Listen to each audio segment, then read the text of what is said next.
꿈과 몽유병에서 외적으로 형상화되는 것은 단지 육체적 상태만이 아니다. 정신적 자아 역시 드라마틱한 방식으로 분열될 수 있다.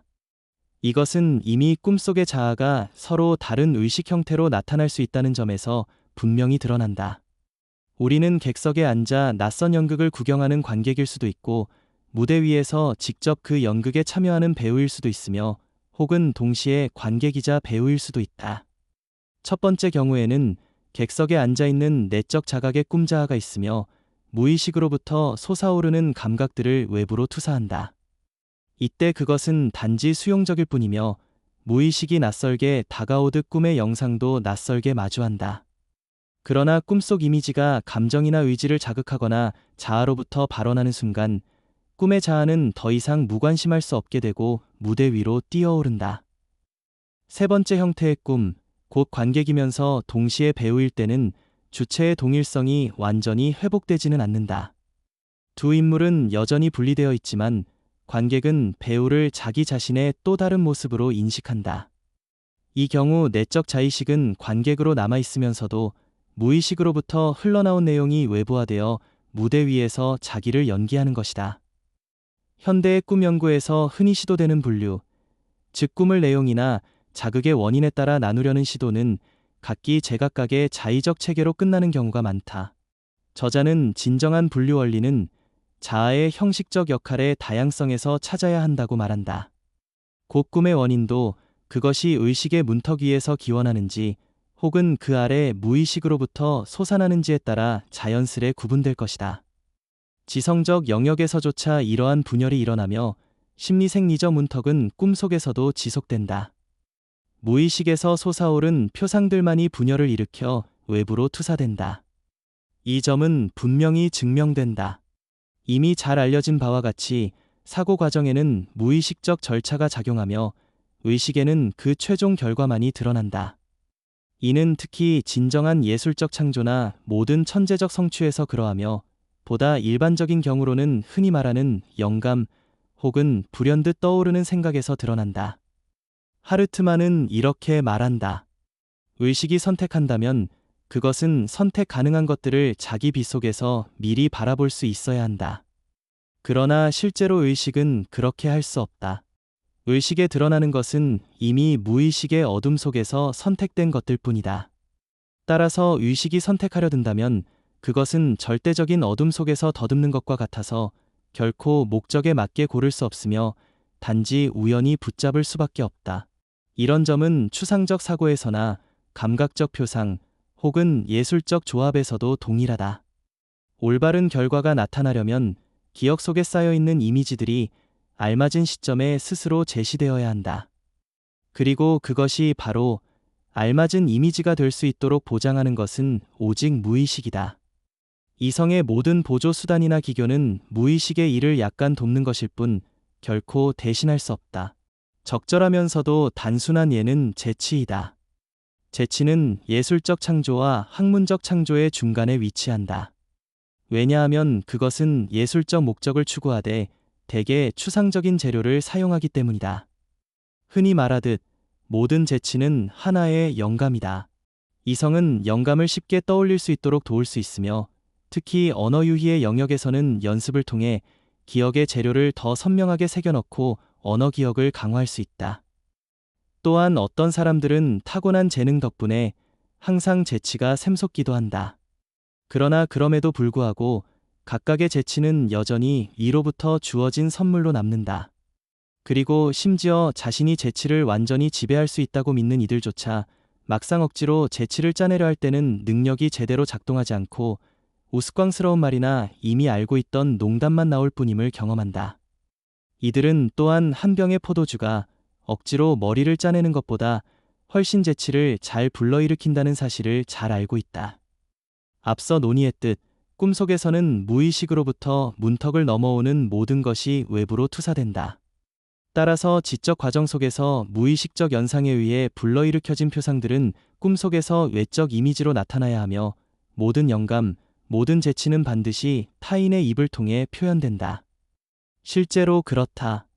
꿈의 이미지가 덧없고 끊임없이 변하는 것은 바로 표상연합이 추상적 단계에 머무르지 않고 곧바로 이미지들의 폭발적 연쇄로 전환되기 때문이다. 그리고 우리에게 무언가가 문득 떠오른다는 사고 과정은 무의식에서 진행되므로 꿈에서는 그것이 드라마적 분열의 형태를 취할 수밖에 없다. 그래서 꿈속에서 언어 유희나 재치가 나타날 때 쉽게 떠오른 것들은 타인의 입에 담기고 이성적으로 애써 찾은 것들만이 자기 자신의 몫으로 남는다. 보즈엘은 존슨의 일화에서 이렇게 전한다.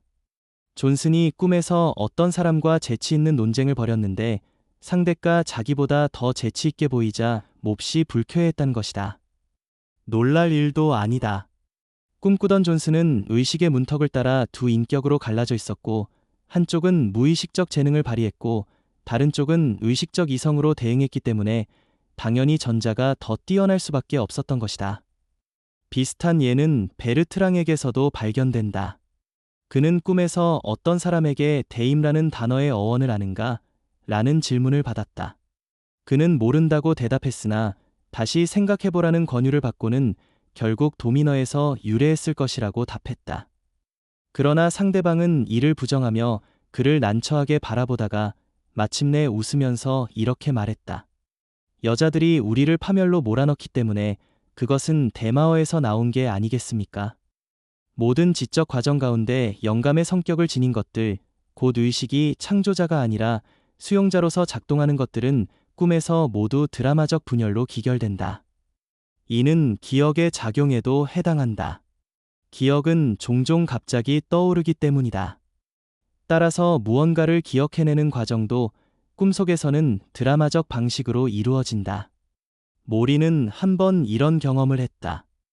꿈속에서 갑자기 머서덴이라는 단어가 떠올랐다. 그는 그것이 프랑스의 한 도시임은 알았으나 어디에 있는지는 기억하지 못했다. 그런데 잠시 뒤 꿈속에서 어떤 사람이 나타나 나는 머서덴에서 왔다고 말한 것이다. 모리는 그에게 그 도시가 어디 있느냐고 물었고 그 사람은 그것이 도르도뉴 지방의 중심 도시라고 알려주었다.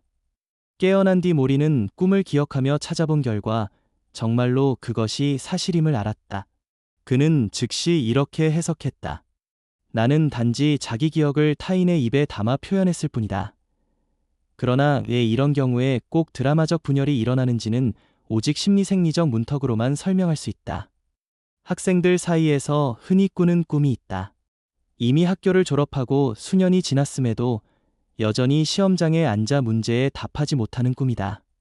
나 역시도 25년이 지난 지금까지도 시험이 코앞에 닥친 듯 전혀 준비되지 못한 상태로 앉아있는 꿈을 종종 꾸곤 한다.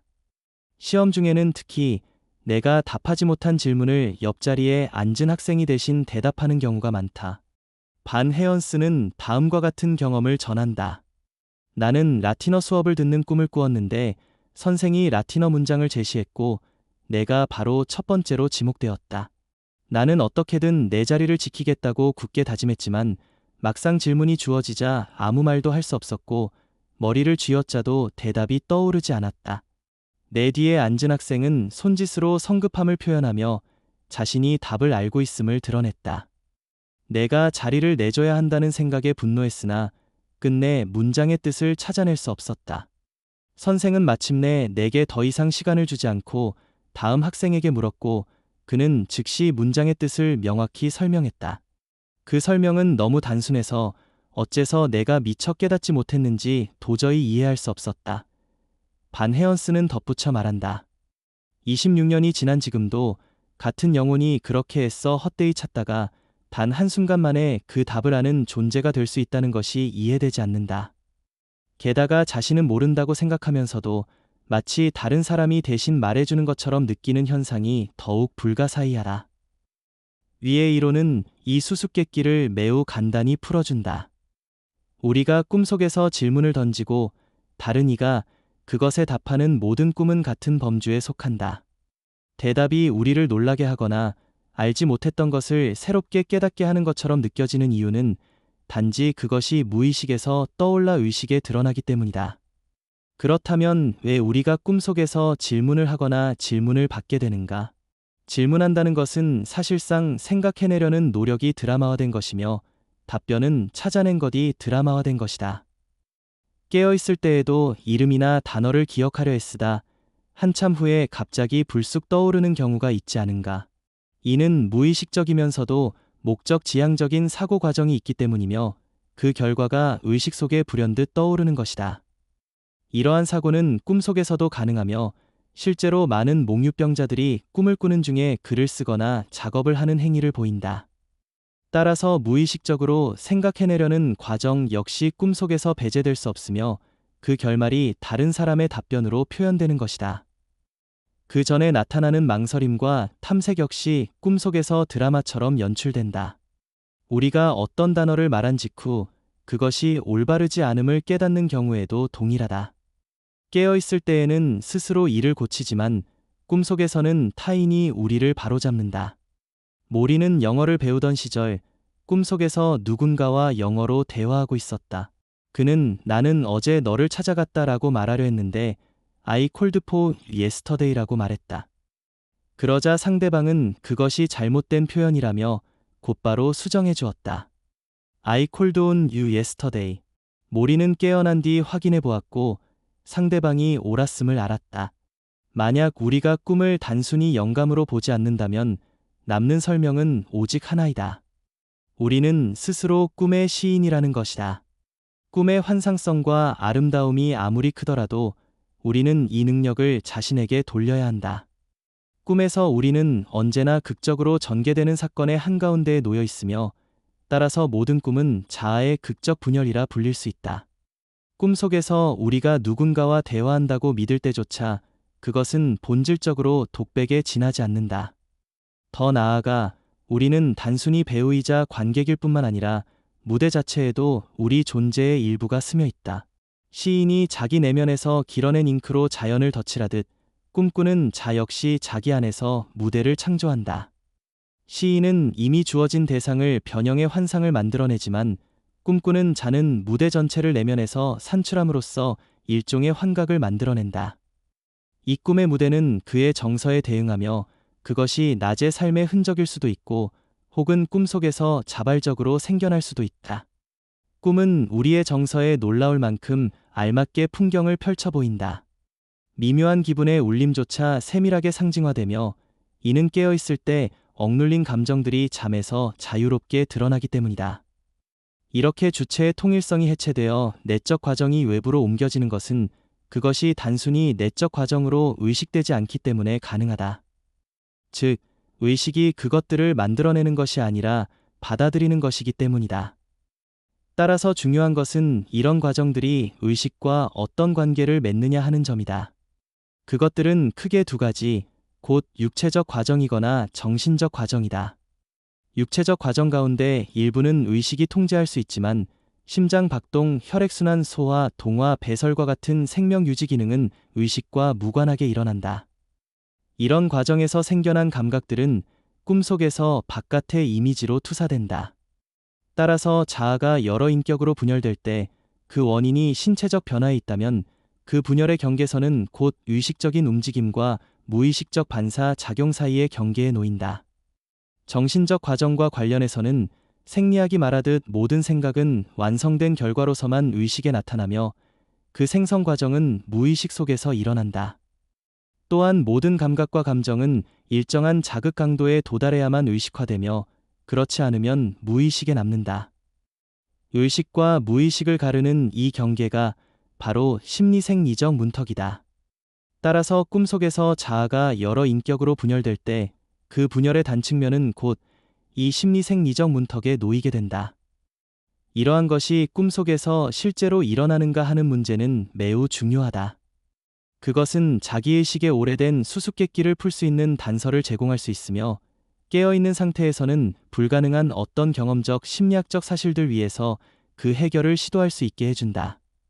현대 철학 전체를 관통하는 인식은 자기의식은 분열 없이는 성립할 수 없다는 것이다. 자기의식 속에서 나는 두 번 나타난다. 한 번은 존재하는 자로서, 또 한 번은 그것을 아는 자로서. 오직 이렇게 해서만 나는 내가 존재한다는 것을 안다라는 자기의식의 내용이 가능해진다. 따라서 이 현상에 대한 다른 설명은 불가능해 보이며, 오히려 꿈과의 유비를 통해 사실을 있는 그대로 받아들여 자기의식 속에서 자아의 극적 분열이 일어난다고 말하는 것이 타당할 것이다. 단, 깨어있는 상태에서는 감각적 환상이 사라져 있을 뿐이다. 꿈의 내용에 대한 기억조차도 종종 불완전하고 불명확한데, 하물며 그 속에서 일어나는 의식 분열의 형태를 기억하는 것은 훨씬 더 어렵다. 따라서 순수한 주체의식, 즉 서로 낯설게 대립하는 개별적 인격의식들을 하나로 포괄하는 의식이 가능한가의 문제는 여기서는 판단을 보류해야 한다. 이를 비유적으로 설명한다면 두 개의 작은 원을 바깥에서 감싸는 하나의 더 큰 원으로 표현할 수 있을 것이다.